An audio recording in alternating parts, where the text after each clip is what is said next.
17वां अध्याय। महाराज पृथु का पृथ्वी पर कुपित होना और पृथ्वी के द्वारा उनकी स्तुति करना।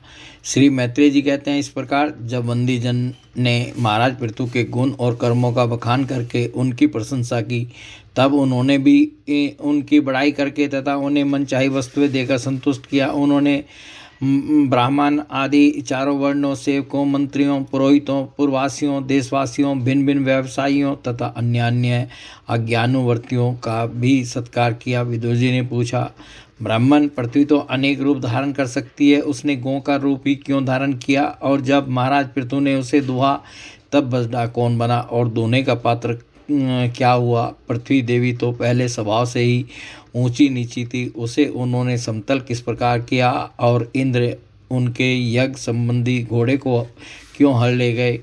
ब्रह्म ज्ञानियों में श्रेष्ठ भगवान सनत कुमार जी से ज्ञान और विज्ञान प्राप्त करके वे राज ऋषि किस गति को प्राप्त हुए? पृथु रूप से सर्वेश्वर भगवान श्री कृष्ण ने ही अवतार ग्रहण किया था। अतः पुण्य कीर्ति श्री हरि के उस अवतार पृथु अवतार से संबंध रखने वाले जो और भी पवित्र चरित्र हों, वे सभी आप मुझसे कहिए। मैं आपका और कृष्णचंद्र का बड़ा अनुरक्त भक्त हूँ। श्री सूत जी कहते हैं, जब विदुर जी ने भगवान वासुदेव की कथा कहने के लिए इस प्रकार प्रेरणा की, तब श्री मैत्रेय जी प्रसन्नचित्त से उनकी प्रशंसा करते हुए कहने लगे। श्री मैत्रेय जी ने कहा, विदुर जी, ब्राह्मणों ने महाराज पृथु का राज्याभिषेक करके उन्हें प्रजा का रक्षक उद्घोषित किया। इन दिनों पृथ्वी अन्नहीन हो गई थी, इसलिए भूख के कारण प्रजाजनों के शरीर सूखकर कांटे हो गए थे। उन्होंने अपने स्वामी पृथु के पास आकर कहा, राजन, जिस प्रकार कोटर में सुलगती हुई आग से पेट जल जाता है, उसी प्रकार हम पेट की भीषण ज्वाला से जले जा रहे हैं। आप शरणागतों की रक्षा करने वाले हैं और हमारे अन्नदाता प्रमुख बनाए गए हैं, इसलिए हम आपकी शरण में आए हैं। आप समस्त लोगों की रक्षा करने वाले हैं, आप ही हमारी जीविका के भी स्वामी हैं। अतः राजराजेश्वर, आप हम क्षुधा पीड़ितों को शीघ्र ही अन्न देने का प्रबंध कीजिए। ऐसा न हो कि अन्न मिलने से पहले ही हमारा अंत हो जाए। श्री मैत्रेय जी कहते हैं, कुरुवर प्रजा का करुण क्रंदन सुनकर महाराज पृथु बहुत देर तक विचार करते रहे। अंत में उन्हें अन्नाभाव का कारण मालूम हो गया। पृथ्वी ने स्वयं ही अन्न एवं औषधादि को अपने भीतर छिपा लिया है। अपनी बुद्धि की से इस बात का निश्चय करके उन्होंने अपना धनुष उठाया और त्रिपुर विनाशक भगवान शंकर के समान अत्यंत क्रोधित होकर पृथ्वी को लक्ष्य बनाकर बाण चढ़ाया। उन्हें शस्त्र उठाए देख पृथ्वी कांप उठी और जिस प्रकार व्याध के पीछा करने पर हरिणी भागती, उसी प्रकार वह डरकर गौ का रूप धारण करके भागने लगी। यह देखकर महाराज पृथु की आंखें क्रोध से लाल हो गई। वे जहाँ जहाँ पृथ्वी गई वहाँ धनुष पर बाण चढ़ाए उसके पीछे लगे रहे। दिशा विदिशा स्वर्ग, पृथ्वी और अंतरिक्ष में जहाँ जहाँ भी वह दौड़ कर जाती, यही उसे महाराज पृथु हथियार उठाए अपने पीछे दिखाई देते। जिस प्रकार मनुष्य को मृत्यु से कोई नहीं बचा सकता, उसी प्रकार उसे त्रिलोकी में वेणुपुत्र पृथु से बचाने वाला कोई भी न मिला। तब वह अत्यंत भयभीत होकर दुखित चित्त से पीछे की ओर लौटी और महाभाग पृथु जी से कहने लगी, धर्म के तत्व को जानने वाले शरणागत वत्सल राजन, आप तो सभी प्राणियों की रक्षा करने में तत्पर हैं, आप मेरी भी रक्षा कीजिए। मैं अत्यंत दीन और निरपराध हूँ, आप मुझे क्यों मारना चाहते हैं? इसके सिवा आप तो धर्मज्ञ माने जाते हैं, फिर मुझ स्त्री का वध आप कैसे कर सकेंगे? स्त्रियाँ कोई अपराध करे तो साधारण जीव भी उन पर हाथ नहीं उठाते, फिर आप जैसे करुणा में और दीन वत्सल तो ऐसा कर ही कैसे सकते हैं? मैं तो एक सुदृढ़ नौका के समान हूँ, सारा जगत मेरे ही आधार पर स्थित है। मुझे तोड़कर आप अपने को और अपनी प्रजा को जल के ऊपर कैसे रखेंगे? महाराज पृथु ने कहा, पृथ्वी, तू मेरी आज्ञा का उल्लंघन करने वाली है। तू यज्ञ में देवता रूप से भाग तो लेती है, किंतु उसके बदले में हमें अन्न नहीं देती, इसलिए आज मैं तुझे मार डालूंगा। तू जो प्रतिदिन हरी हरी घास खा जाती है और अपने थन का दूध नहीं देती, ऐसी दुष्टता करने पर तुझे दंड देना अनुचित नहीं कहा जा सकता।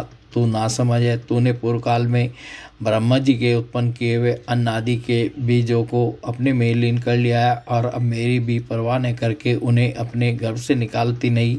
अब मैं अपने बाणों से तुझे छिन-भिन कर तेरे मेदे से इन क्षुधातुर और दीन प्रजाजनों का करुण क्रंदन शांत करूँगा। जो दुष्ट अपना ही पोषण करने वाला तथा अन्य प्राणियों के प्रति निर्दय हो, वह पुरुष, स्त्री अथवा नपुंसक कोई भी हो, उसका मारना राजाओं के लिए न मारने के ही समान है। तो बड़ी गर्वीली और मदोन्मत्ता है। इस समय माया से ही यह गौ का रूप बनाए हुए है। मैं बाणों से तेरे टुकड़े टुकड़े करके अपनी योग बल से प्रजा को धारण करूंगा। इस समय महाराज पृथु काल की भांति क्रोध में मूर्ति धारण किए हुए थे। उनके ये शब्द सुनकर धरती कांपने लगी और उसने अत्यंत विनीत भाव से हाथ जोड़कर कहा। पृथ्वी ने कहा, आप साक्षात परम पुरुष हैं तथा अपनी माया से अनेक प्रकार के शरीर धारण कर गुण में जान पड़ते हैं। वास्तव में आत्मानुभव के द्वारा आप अधिभूत, अध्यात्म और आदिदेव संबंधी अभिमान और उससे उत्पन्न हुए राग द्वेष आदि से सर्वथा रहित हैं। मैं आपको बार बार नमस्कार करती हूँ। आप संपूर्ण जगत के विधाता हैं। आपने ही यह त्रिगुणात्मक सृष्टि रची है और मुझे समस्त जीवों का आश्रय बनाया है। आप सर्वथा स्वतंत्र हैं। पर वो जब आप ही अस्त्र शस्त्र लेकर मुझे मारने को तैयार हो गए, तब मैं और किसकी शरण में जाऊं। कल्प के आरंभ में आपने अपने आश्रित रहने वाले अनिवर्चनीय माया से ही इस चराचर जगत की रचना की थी और उस माया के ही द्वारा आप इसका पालन करने में के लिए तैयार हुए हैं। आप धर्मपरायण हैं, फिर भी मुझ गो रूप धारिणी को किस प्रकार मारना चाहते हैं। आप एक होकर भी मायावश अनेक रूप जान पड़ते हैं तथा आपने स्वयं ब्रह्मा को रचकर उनसे विश्व की रचना कराई है। आप साक्षात सर्वेश्वर हैं। आपकी लीलाओं को अजित इंद्रिय लोग कैसे जान सकते हैं। उनकी बुद्धि तो आपकी दुर्जय माया से विकसित हो रही है। आप भी पंचभूत इंद्रिय उनके अधिष्ठात्र देवता बुद्धि और अहंकार रूप अपनी शक्तियों के द्वारा कर्म से जगत की उत्पत्ति, स्थिति और संहार करते हैं। भिन्न भिन्न कार्यों के लिए समय समय पर आपको शक्तियों का आविर्भाव तिरोभाव हुआ करता है। आप साक्षात परम पुरुष और जगत विधाता हैं। आपको मेरा नमस्कार है। अजन्मा प्रभु, आप ही सब अपने रचे हुए भूत, इंद्रिय और अंतःकरण रूप जगत की स्थिति के लिए आदि वराह रूप होकर मुझे रसातल से जल के बाहर लाए थे। इस प्रकार एक बार तो मेरा उद्धार करके आपने धराधर नाम पाया था। आज वही आप वीर मूर्ति से जल के ऊपर नौका के समान स्थित मेरे ही आश्रय रहने वाली प्रजा की रक्षा करने के अभिप्राय से पहने पहने बांध चढ़ाकर दूध न देने के अपराध में मुझे मारना चाहते हैं। इस त्रिगुणात्मक सृष्टि की रचना करने वाली आपकी माया से मेरे जैसे साधारण जीवों के चित्त मोहग्रस्त हो रहे हैं। मुझ जैसे लोग तो आपके भक्तों की लीलाओं का भी आशय नहीं समझ सकते। फिर आपकी किसी क्रिया का उद्देश्य न समझें तो इसमें आश्चर्य ही क्या है। अतः जो इंद्रिय संयम आदि के द्वारा विरोचित यज्ञ का विस्तार करते हैं, ऐसे आपके भक्तों को भी नमस्कार है। बोले भगवान श्री कृष्ण की जय।